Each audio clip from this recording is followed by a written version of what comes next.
कितना एफएआर या FSI allowed है हरियाणा के अंदर, वो हम देखते हैं इस वीडियो में कि कितना हम कंस्ट्रक्शन कर सकते हैं या एफएआर अलाउड है।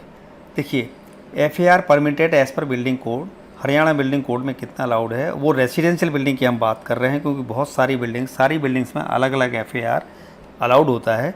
तो हमें यहाँ से जो बात कर रहे हैं वो सिर्फ बिल्डिंग्स की बात करेंगे और कोर एरिया और नॉन कोर एरियाज़ में बात करेंगे। कोर एरिया का मतलब होता है जहाँ पे घनी बसावट होती है म्यूनिसिपैलिटी के अंदर के एरियाज़ को कोर एरिया बोलते हैं। नॉन कोर एरियाज़ के जो ना रूरल एरियाज़ में या बाहर के एरियाज़ में उसको नॉन कोर एरियाज़ माना गया है।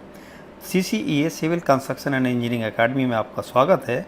और देखते हैं आगे बढ़ के कि सबसे पहले हम सब ये समझते हैं कि फ्लोर एरिया रेशियो यानी एफएआर होता क्या है। फ्लोर एरिया रेशियो का ये डेफिनेशन है कि quotient obtained by dividing the multiple of the total covered area of all floors and 100 by the area of the plot।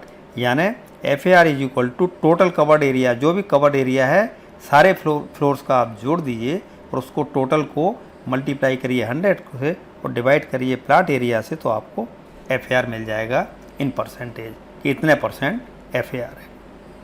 मान लीजिए आपने 5,000 स्क्वायर फुट कंस्ट्रक्शन किया हुआ है और 2,000 स्क्वायर फुट का प्लाट है, तो 5,000 डिवाइड बाई 2,000 इंटू 100, तो आपका 2.5 FAR आ जाएगा। नॉर्मली ये 1.5 टू 2.5 के करीब होता है।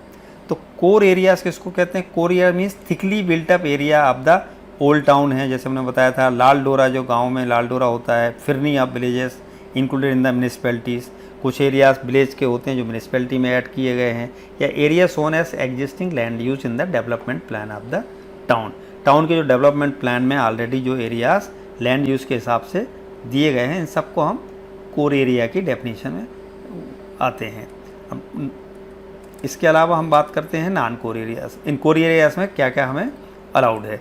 देखिए, यदि प्लाट का साइज, प्लाट एरिया स्लैब्स ये हैं और मैक्सिमम परमिसिबल FAR ये है, तो प्लाट का साइज यदि 60 स्क्वायर मीटर तक है तो ये 220% आपकी FAR अलाउड है। कोर एरियाज़ की हम बात कर रहे हैं। और 60 से 150 स्क्वायर मीटर का यदि प्लाट है तो 200% यानी FAR कम होगी। इसके अलावा यदि 150 से 225 स्क्वायर मीटर का प्लाट है तो 180% आपको FAR मिलेगा। और यदि 225 से 450 स्क्वायर मीटर का प्लाट है तो 160% आपको FAR मिलेगा। और 450 स्क्वायर मीटर से यदि आपका, ये सारे स्क्वायर मीटर में ध्यान रखना, 450 स्क्वायर मीटर से यदि आपका प्लाट पड़ा है तो 140% ही आपको FAR मिलेगा। ये प्लाटेड कॉलोनी की बात है जहाँ पे प्लाट्स के ऊपर कंस्ट्रक्शन होता है, लेकिन ये कोर एरियाज़ में है ना, थिकली पॉपुलेटेड जो म्यूनिसिपैलिटीज़ के अंदर प्लाट्स होते हैं उनकी बात है। और यदि प्लाटेड कॉलोनी में हम बात करें तो 100 स्क्वायर मीटर तक जो मैक्सिमम परमिसिबल FAR है 165%, 100 से 250 तक है 145, 250 से 350 तक है 130%, और 350 से 500 तक है 120%, और 500 से 1000 स्क्वायर मीटर तक है 100% ही। तो ये है प्लाटेड कॉलोनी में, और पिछले थे हमारे कोर एरियाज़ के म्यूनिसिपैलिटी एरियाज़ में। अब इसके बाद में आता है ग्रुप हाउसिंग। ग्रुप हाउसिंग का मतलब होता है कि जहाँ पे आप जो है ना मल्टी स्टोरीड बिल्डिंग्स वगैरह बनाते हैं उसको ग्रुप हाउसिंग की श्रेणी में लाते हैं। तो ग्रुप हाउसिंग में 175% फ्लैट FAR अलाउड है। तो ये था FAR आपको रेसिडेंशियल बिल्डिंग्स में कितना अलाउड है प्लाट एरियाज़ के हिसाब से, वो डिटेल जो आशा है आपको उपयोगी जानकारी लगी होगी।